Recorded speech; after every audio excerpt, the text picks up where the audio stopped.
రోజా పూలై పూయాలి, పులకించి కొమ్మల్లో ఆ కోయిల పాటలు పాడాలి.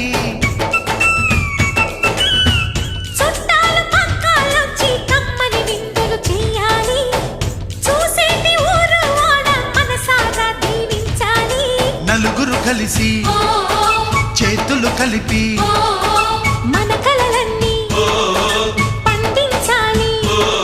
ఒక చోట పుట్టని కోడళ్ళు అయ్యారు అమ్మకే కూతుళ్ళు. త్వరలోని ముద్దుగా పుడతారు ఈ తాత పోలికల మనవళ్ళు. ఈ సంతోషాలు సరదాలేమా పండుగ.